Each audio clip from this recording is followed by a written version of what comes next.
जो बच्चा अभी 50-60 लोगों के बीच में कम्पीट करके आया है, उसको क्या ही मालूम होगा कि 15 से 16 लाख के बीच में कम्पीट करना एक अलग माहौल होता है। हम लोग कुछ बेचने का बात या लोन लेने का बात करने लगे। मुझे फिर जान के हैरानी हुई कि ये मेरे प्राइवेट कॉलेज के बारे में बात चल रहा है। मैं बिल्कुल शॉक था। हाँ, एक आखिरी मौका दो आप, उसके बाद आप जो बोलोगे सो कर लूँगा। सिलेक्शन नहीं हुआ, stay vacancy, mop up round, मैंने सब कुछ ट्राई किया, मेरा नहीं हुआ। मैं बहुत ज़्यादा डिप्रेस था, अपने आप को एक अलग कमरे में बंद करके रोता रहता था।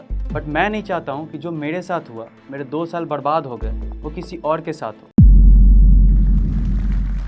जब मंजिल बहुत बड़ी और खूबसूरत होती है ना, तो उनसे जाने वाले रास्ते हमेशा मुश्किल ही हुआ करते हैं। हेलो एवरीवन, माई सेल्फ साहिल। मैं करेंटली कोलकाता के one of the top medical college IPGMER and SSKM hospital का सेकेंड ईयर MBBS स्टूडेंट हूँ। सो आज हम बात करेंगे उस शख्स के बारे में जिसको लाइफ ने शुरू से फेलियर्स एंड डिफ़िकल्टीज़ का सामना करना पड़ा है, लेकिन आज के डेट में वो अपने सारे फेलियर्स एंड डिफ़िकल्टीज़ को पीछे छोड़ के आप लोग के सामने खड़ा है। तो मेरी कहानी स्टार्ट होती है बिहार के एक छोटे से गाँव से, जहाँ पे शुरू से एजुकेशन को लेकर इतना इंपॉर्टेंस नहीं दी जाती थी। वहाँ पे शुरू से ही फिक्स होता था किसी का कि कुछ क्लास के बाद उसको अपने पापा का ट्रेडिशनल बिजनेस संभालना है। लेकिन मेरे पापा को शुरू से मुझे पढ़ाने का बहुत शौक़ था। सो उन्होंने उस गांव के परिवेश से दूर रख के मुझे शहर में पढ़ाने का डिसाइड किया। मुझे शुरुआत में तो वहाँ एडजस्ट होने में बहुत प्रॉब्लम हो रही थी, क्योंकि मैं गांव का पहला लड़का था जो बाहर जाके पढ़ रहा था। बट धीरे धीरे एडजस्ट करते गया। 6 से लेकर 10 तक मैं पढ़ा। मैं 10th में मोर देन 90% से वहाँ पे एग्ज़ाम पास किया। 10th के बाद स्ट्रीम चुनना होता है, जिससे मुझे इतना मालूम था कि मेरी मैथ्स उतनी अच्छी नहीं है, बट मेरी फिजिक्स केमिस्ट्री अच्छी है और हम साइंस को नहीं छोड़ना चाहते थे। सो मेरे पास बस एक ही ऑप्शन बचता है, मैं फिजिक्स केमिस्ट्री बायो को लेके आगे बढ़ूं। एक दिन अचानक कुछ ऐसा हुआ जिसकी मैंने कभी कल्पना भी नहीं की थी। सो पापा के उस एक कॉल ने एक डायरेक्शनलेस और एमलेस बच्चा को एक नई डायरेक्शन दे दी थी, और मुझे मालूम चल गया था कि मुझे अब लाइफ में करना क्या है। पापा ने फ़ोन पे बताया कि दादाजी अब नहीं रहे। मैं उस समय लिटरली शॉक्ड था, क्योंकि अभी कल ही तो बात हुई थी उनसे, वो बिल्कुल स्वस्थ थे। मैं अपने आप को किसी भी तरीक़ा से संभाला और घर गया। मुझे घर जाने पे ये पता चला कि दादाजी को हार्ट अटैक आया। मुझे तो पहले समझ नहीं आ रहा था ये सब हुआ कैसे। फिर पापा ने बताया कि हम लोग डॉक्टर के पास उनको लेके गए थे, लेकिन वहाँ विलेज में एक बेसिक मेडिकल फैसिलिटीज़ भी नहीं थी। सब डॉक्टर उन्हें पटना रेफ़र कर रहे थे। उनके पास सफिशिएंट टाइम था कि वो बच जाते। सो उन्हें प्रॉपर टाइम में वो ट्रीटमेंट ना मिलने की वजह से वो हम लोग को छोड़ के चले गए। मुझे अपने आप को संभालने में कुछ दिन का वक्त लगा। फिर मैं ये सोचा कि ना जाने ये कितनों के साथ हुआ होगा और कितनों के साथ अभी आगे हो सकता है। तो मेरे दिमाग में ये रहा कि मैं यही प्रोफेशन क्यों ना चाहूँ कि मेरे रहते हुए अभी और किसी को ये सामना नहीं करना पड़े ऐसी चीज़ का इन द फ्यूचर। देन मैं घर पे बात किया और मुझे 12th के बाद मैं ड्रॉप लेके नीट के प्रिपरेशन में लग गया। लेकिन आप लोग जानते ही हैं, मैंने ये बताया कि मुझे उससे पहले इस चीज़ के बारे में कोई आइडिया नहीं था कि नीट कैसे निकालना है या मुझे यही करना है। देन मुझे शुरुआती दिनों में बहुत प्रॉब्लम आई। मैं किसी भी रैंडम ऑनलाइन सोर्सेस की मदद से मैं पढ़ना स्टार्ट कर दिया, लेकिन मेरी प्रिपरेशन उतनी अच्छी नहीं थी। मुझे पता था कि मैं उतना अच्छा नहीं कर पा रहा हूँ। नीट का एग्ज़ाम हुआ और मैं बुरी तरह से फेल कर गया, क्योंकि ये चीज़ जो बच्चा अभी 50-60 लोगों के बीच में कम्पीट करके आया है, उसको क्या ही मालूम होगा कि 15 से 16 लाख के बीच में कम्पीट करना एक अलग माहौल होता है। और जो बच्चा अभी कोई क्लास में टॉप करके आया है, उसको ये फेलियर पच नहीं पा रही थी। फिर उसके बाद मैंने घर पे बात किया। सो मैंने ये बोला कि मैं अपना 100% नहीं दिया हूँ इस बार, मुझे एक और चांस मिलना चाहिए। इस साल का प्रिपरेशन पहले से ज़्यादा अच्छे तरीक़ा से स्टार्ट किया। मैं किसी लोकल कोचिंग इंस्टीट्यूट में एडमिशन ले लिया था। बट नीट का जो एग्ज़ाम होता है ना, उसमें आपको एक पर्सनल गाइडेंस, एक मेंटरशिप और आपको प्रॉपर मोटिवेशन चाहिए होता है, और आपको एक प्रॉपर चेक करने वाला चाहिए होता है कि आप सही तो कर रहे हो ना। और मेरे पास ऐसा फैमिली बैकग्राउंड में कोई था ही नहीं, किसी को इस फील्ड से रिलेटेड या कोई भी कॉम्पिटिटिव फील्ड में कोई गए ही नहीं थे। देन मैं एग्ज़ाम दिया, मैं इस बार फिर से फेल हो गया। मार्क्स तो आया था, बट मेरा कोई इससे गवर्नमेंट कॉलेज में एडमिशन नहीं हो सकता था। तो मैं बहुत उदास था। मुझे तो ये लग रहा था कि मैंने मेहनत तो बहुत किया, फिर मेरा सिलेक्शन क्यों नहीं हुआ। फिर बाद में अपने आप को एनालाइज़ करने पे ये पता चला मैंने बाकी सारी चीज़ों को मगअप किया, बस कि याद होते जाए याद होते जाए। वैसे नहीं होता है नीट का एग्ज़ाम। फिर मैं डिमोटिवेट हो गया, मुझे समझ नहीं आता क्या करूँ। फिर पापा को वही अगल बगल के लोगों से ताने मिलने स्टार्ट हो गए कि मैंने तो पहले ही बताया था इसको बाहर मत भेजो, इसको बिजनेस में लगा दो, अभी समझ में आ रहा है। लेकिन मेरे पापा को लगा कि ये लड़का में जुनून है, ये कर सकता है। तो उन्होंने एक बात बोली कि तुम्हें डॉक्टर ही बनना है ना, तुम कैसे भी बनोगे लेकिन डॉक्टर बनोगे। उस समय मुझे ये बात समझ नहीं आई वो बोलना क्या चाहते हैं। फिर 2-3 दिन बाद काउंसलिंग से कुछ दिन पहले ये मालूम चला कि हम लोग कुछ बेचने का बात या लोन लेने का बात करने लगे। मुझे फिर जान के हैरानी हुई कि ये मेरे प्राइवेट कॉलेज के बारे में बात चल रहा है। मैं बिल्कुल शॉक था क्योंकि मैं इस तरीक़ा से कॉलेज में नहीं जाना चाहता था और हम लोग उतना अफोर्ड भी नहीं कर सकते थे एक प्राइवेट कॉलेज को। मैं गिल्ट में था। नौबत तो तब आ गई कि जब मेरा डीम्ड यूनिवर्सिटी का फॉर्म चेक इन हो गया था। मैं रात को उसमें अपना नाम उससे हटा के वहाँ से रिमूव कर दिया था। मैं ऐसे गिल्ट में एक प्राइवेट कॉलेज में एडमिशन लेके नहीं पढ़ना चाहता था क्योंकि मुझसे वहाँ पढ़ाई नहीं होती, क्योंकि मेरा एक सपना था मैं गवर्नमेंट कॉलेज में पढूँ। फिर मैं पापा को बहुत समझाया, बहुत जद्दोजहद की, तो वो मान गए कि ठीक है, एक आखिरी मौका। अब मैं भी बोला बस हाँ, एक आखिरी मौका दो आप, उसके बाद आप जो बोलोगे सो कर लूँगा। तो मेरे पास एक लास्ट चांस था। इस बार मैं शुरुआत से ही अपने आप को पूरी तरह रीइवैल्यूएट किया, तो मुझे ये मालूम चला कि मेरे बायो और केमिस्ट्री में तो मार्क्स आ रहे हैं, बट मेरा फिजिक्स बहुत वीक है। मेरे से मुश्किल से 6 से 7 क्वेश्चन ही सॉल्व हुआ करते थे। मैं फिजिक्स को लेकर बहुत टेंशन में था। फिर अचानक से मुझे एक दिन एक पैम्पलेट मिला नितेश विद्यार्थी सर इजी फिजिक्स पटना का, जिसमें ये लिखा हुआ था अगर फिजिक्स के कारण आपका सिलेक्शन नहीं हो रहा तो एक क्लास करके ज़रूर देखें। तो ऐसा लगा कि किसी डूबते हुए इंसान को एक नज़रिया मिल गया होगा कि वो बचे कैसे। मुझे उस समय तो कुछ समझ नहीं आ रहा था। मैंने पैम्पलेट को और आगे पढ़ा, उसमें ये देखा कि इस साल के नीट के 90% क्वेश्चन सेम और सिमिलर टाइप के उनके बुकलेट से आए। मुझे उस समय लगा कि ऐसा भी होता है भला, ये कैसे हो सकता है। फिर मैंने और पता किया उनके बारे में, तो फिर देखा कि वो जो बुकलेट में जो पेज नंबर है और नीट का क्वेश्चन वो बस आमने सामने थे। मुझे लगा सही है। फिर मैं गया और सर से बात किया। फिर उस इंस्टीट्यूट में इनरोल किया क्योंकि मेरे पास खोने के लिए कुछ था नहीं। फिर मैं धीरे धीरे उनके क्लास में पढ़ने लगा। फिर मैं ये देखा कि मेरे में काफ़ी चेंजेस आ रहे हैं। अगले 3-4 महीने में सर के short elimination techniques, short questions को करने का, 1 मिनट के अंदर कैसे क्वेश्चन सॉल्व करें, ये सब चीज़ें मुझे फ़ायदे होने लगे और मैं 35 से 40 क्वेश्चन तक पहुंच गया था फिजिक्स में। मुझसे इतना सॉल्व होने लगे। सब कुछ सही चल रहा था, मेरी पढ़ाई अच्छी हो रही थी, मेरे मार्क्स अच्छे आ रहे थे। फिर इंडिया में लॉकडाउन आ गया, कोविड-19। तो हम घर चले गए।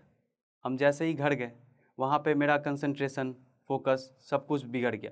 घर में कोविड पॉजिटिव भी 2 लोग हो गए, जिससे मुझे काफ़ी परेशानी हुई अपने पढ़ाई को कंटिन्यू करने में।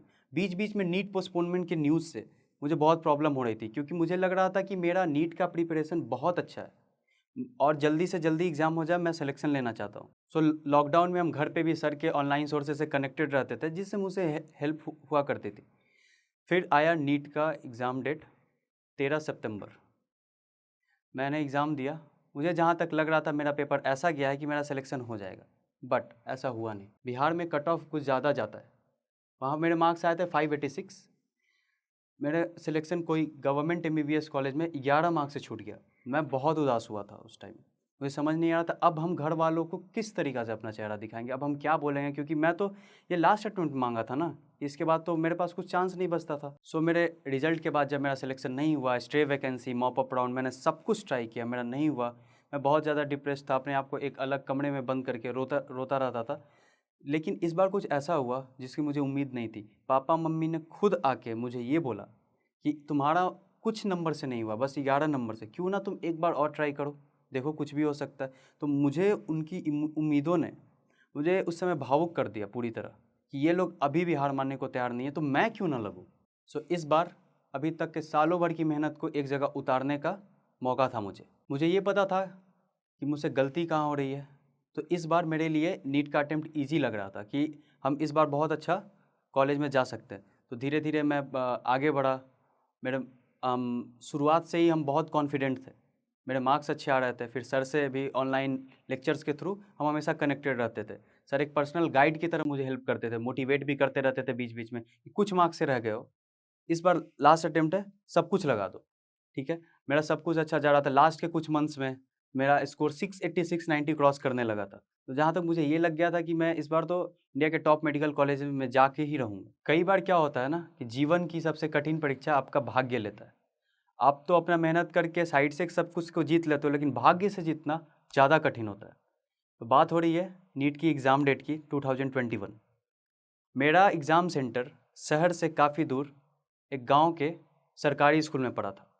मुझे वहाँ पहुँचने में एग्ज़ाम डे के दिन थोड़ा टाइम ज़्यादा लग गया। मैं सबसे लास्ट बच्चा था एग्ज़ाम हॉल में इंटर करने वाला। मैं जैसे ही एग्ज़ाम हॉल में इंटर किया, मैं बैठा, सामने देखा कि वॉच नहीं है। मैं बिल्कुल शॉक था। मैं सर से पूछा कि सर वॉच कहाँ है? बिना वॉच के एग्ज़ाम कैसे देंगे? तो उन्होंने ये बोला कि घंटी सुन के आपको एग्ज़ाम देना है, हर 1 घंटे पे 1 घंटी बजेगा तब एग्ज़ाम दीजिएगा। मुझे वहाँ पे थोड़ा प्रॉब्लम हो रहा था, लेकिन मैं जिस तरीक़ा से इस बार प्रिपेयर करके आया था, बिना टाइम देखे हम क्वेश्चन सॉल्व करते थे, उससे मुझे मदद मिल रही थी। तो मैं आगे बढ़ा।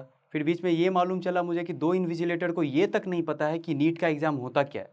उन्होंने वहाँ पे आगे जाके ये बोल रहा था कि आप पूरा भर दो, कुछ भी कर लो। मुझे लग रहा था हम कहाँ आ गए, बट अपने आप को सँभाल रहे, कैसे भी करके। फिर उससे भी बुरा ये हुआ कि लास्ट के आधे घंटे में मैं जिस पेन से लिख रहा था, वो पेन नीचे सीधा में गिरा और उसका टिप उड़ गया।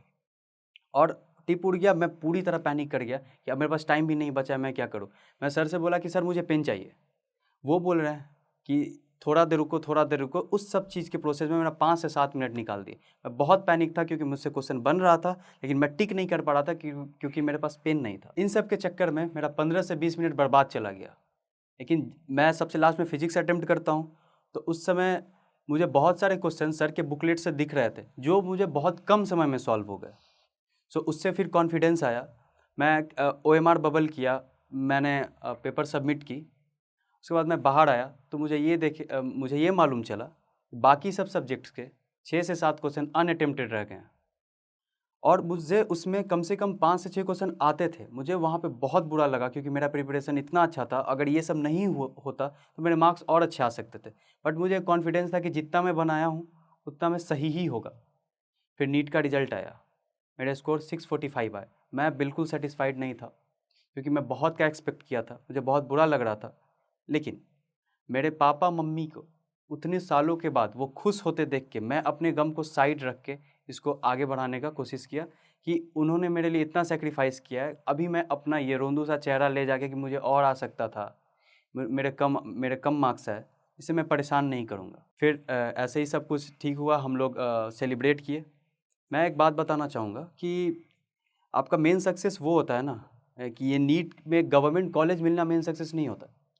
जो लोग मुझे पहले ताने मारे करते थे ना, वही लोग आके मुझसे एडवाइस लेते थे अपने बेटा बेटी का कि अब हम क्या करें, इसका इस चीज़ में इंटरेस्ट है, तुम बताओ। कभी कभी क्या होता है कि हम लोग को अपने स्ट्रगल इतने बड़े लगने लगते हैं कि बिहाइंड द सीन्स हमारे पेरेंट को क्या क्या फेस करना पड़ता है, उसका हमें ज़रा सा भी अंदाज़ा नहीं होता है। हम लोग का क्या है कि वो एक छोटा सा दुनिया है, नीट का प्रिपरेशन करना, उसमें क्या गलती हो रहा है उसमें सुधार करना है, मॉक टेस्ट देने हैं एंड ऑल। बट तुम्हारे पीछे तुम्हारे पेरेंट्स को क्या फाइनेंशियल क्राइसिस से गुजरना पड़ रहा है, कितने लोगों के ताने सहने पड़ रहे हैं, किसी को नहीं पता, और वो लोग तुमको बताना नहीं चाहते हैं क्योंकि तुम अपने पास से भटक ना जाओ। अभी जो मैंने बताया वो मेरी जर्नी थी। ना जाने कितनों ने नीट निकाला है इससे पहले, सबकी अपनी अपनी जर्नी होगी, लेकिन हम लोग का क्या है कि हम लोग कहीं से कुछ चीज़ सीख सकते हैं। सो आपको यहाँ से क्या पॉजिटिव मिल सकता है उस पर ध्यान दें। इसके साथ ही मैं आपको बताना चाहता हूँ कि मैं जब प्रिपरेशन कर रहा था, जो पहले का 2 अटेम्प्ट था, उसमें मुझे पर्सनल गाइडेंस या कोई इतना पर्सनल लेवल पे करने वाला कोई नहीं था। मुझे कुछ उतना ज़्यादा नीट के बारे में मालूम भी नहीं था। बट मैं नहीं चाहता हूँ कि जो मेरे साथ हुआ, मेरे 2 साल बर्बाद हो गए, वो किसी और के साथ हो।